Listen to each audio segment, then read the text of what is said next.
Actually आजकालच्या धावपळीच्या युगात ना दुसऱ्यांना आनंदी ठेवण्याचा खटाटोप आपण खूप घेतो, पण स्वतः कधी आनंदी आपण राहतो का? किंवा स्वतःला आनंदी ठेवण्यासाठी आपण काही करतो का? तर कधीच नाही. आणि एक गृहिणी असून तरी आपण ना पूर्ण आपल्या घरासाठी ना पूर्ण आपण वाहून घेतलेलं असतो.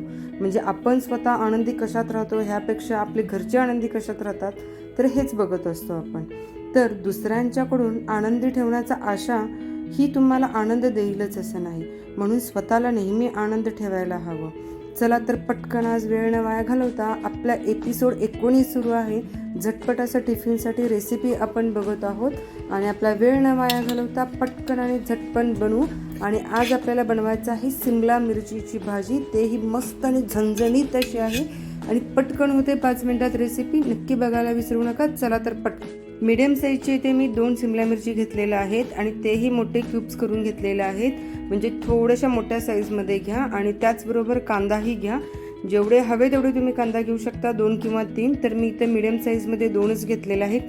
छान असा पॅन गरम करायला ठेवला. गरम झाल्यावरती नंतर त्यामध्ये मी 2 टीस्पून तेल घातलेलं आहे. तेल जास्त घेऊ नका, कारण जे सिमला मिरची असताना ऑलरेडी ते भाजताना ना त्यातून तेलही सुटलेलं असतो. त्यामुळे जे रेग्युलर भाजीपेक्षा ना थोडंसं कमी तेल घ्या. नंतर त्यात तेल छान गरम झालं ना तर त्यामध्ये मोहरी, जिरे छान तडतडली की त्यामध्ये कांदा घाला. छान गोल्डन ब्राऊन होऊसपर्यंत त्याला भाजून घ्या. नंतर सिमला मिरचीही घाला आणि छान परतूनही घ्या त्याला. आणि जेवढं छान परतलं जाईल, जेवढं फोडणी जास्त चांगली बसेल, तेवढी आपली भाजी ही झणझणीत आणि चमचमीत होत असते.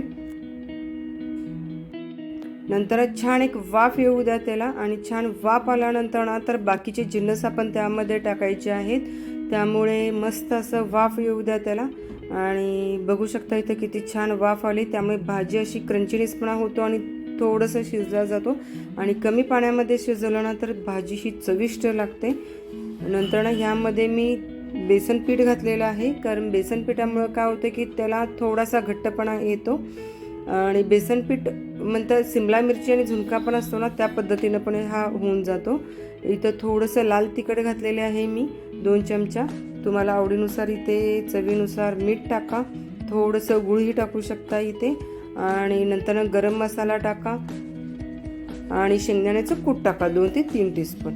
मस्त अशी झटपट होणारी भाजी आहे ही, खूप वेळ घेत नाही आहे आणि खायलाही खूप छान आणि चविष्ट लागते.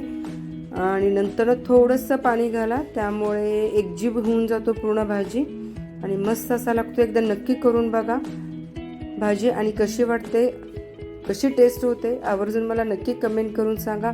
आणि छान अशी गार्निशिंग करायला आपल्याला वरून कोथिंबीर टाका, त्यामुळे झटपट होते, जास्त वेळ घेत नाही आहे. टिफिनसाठी आपल्याला खूप परफेक्ट भाजी आहे.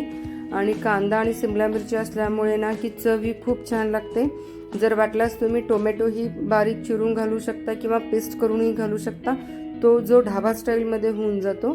तर मस्त असं चपातीही करून घेतलेलं आहे आणि झटपट अशी आपली ही भाजी तयार झालेली आहे. पटकन 5 मिनिटात रेसिपी तयार होते, तीच मी तुम्हाला रेसिपी दाखवत असते. ढाबा स्टाईल सिमला मिरचीची भाजी ही खूप छान होते, तेही आपण परत एकदा व्हिडिओमध्ये नक्की बघू. हा झटपट होणारी भाजी आहे, 2 सिमला मिरचीमध्ये होऊन जातं, मस्त अशी लागते. नक्की एकदा करून बघा. आवडल्यास लाईक करा, शेअर करा, सबस्क्राईब करायला विसरू नका. And see you in next video. आणि स्वतःला आनंदी नक्की ठेवा, तरच तुमची पॉझिटिव्हिटी वाढते, कॉन्फिडन्स लेवल वाढून जातो. सो घरच्या जबाबदारीबरोबर स्वतःची जबाबदारी घ्या, स्वतःलाही आनंद ठेवा. त्यात मस्त आपण आनंदी असेल तर आपलं घर आनंदी राहतं. चला तर आपण नेक्स्ट व्हिडिओमध्ये नक्की बघू. See you in next video. Bye bye.